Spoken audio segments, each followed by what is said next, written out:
Aningway. Aningway pala. Barangay Aningway. Sa Katihan. Subic, Zambales. May lugar na to mga idol.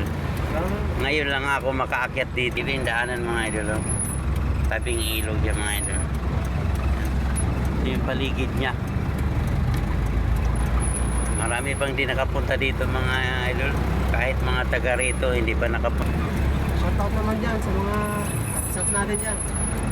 Mga kanto na yan. Papasok yan sa mga ilog-ilog. Ay palayan. Ilog-ilog idol.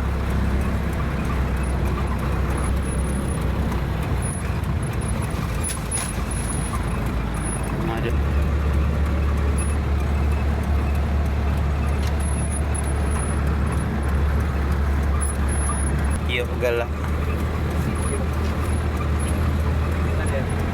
Wala lang ilaw, pag gano'n talagang iulan. So?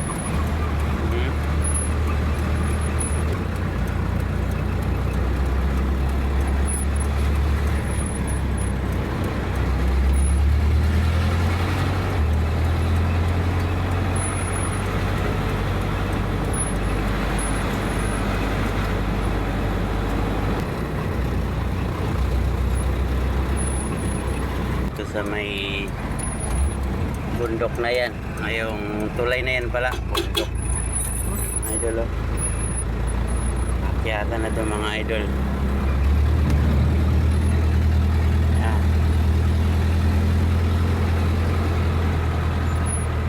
naman, kaya lang matirik siya idol. Dahan-dahan bro, pagbanatan yung gas mga idol. Oh, mataas na tayo pero aakyat pa tayo sa pinakamataas mga idol. Ganun. Segunda ka dyan.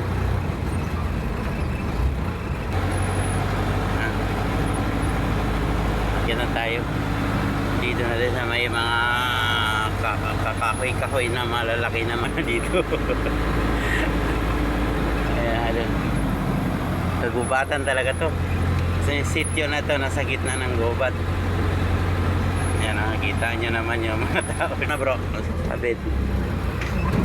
Op. Yan na mga idol.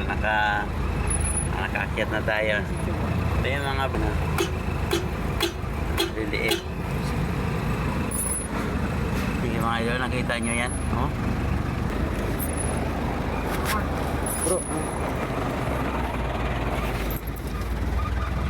Dahan-dahan bro ha. Kasi may isang tangke dyan.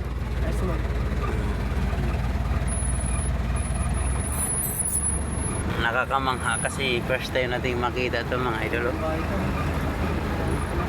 Mas taas yung bundok ko.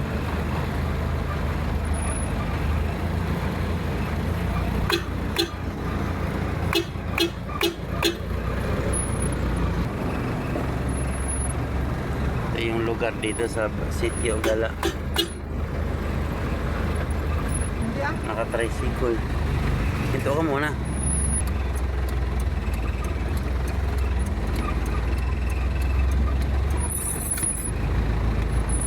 Oops.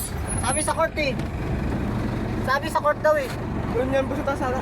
Ay hindi.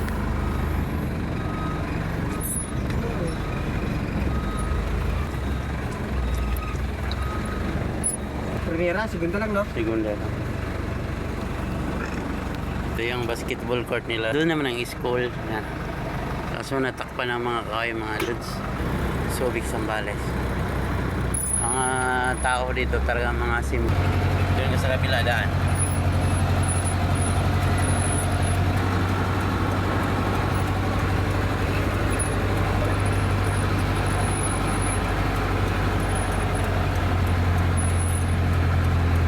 Pa.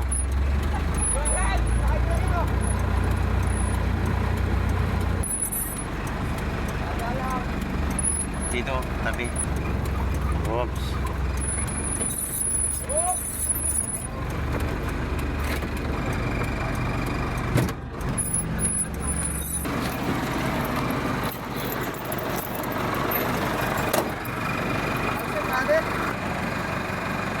Parating na kami, nandito na sila mga idol. May binabaan na nila. Ay, diba yung centuries na to. mga lods. Maraming salamat.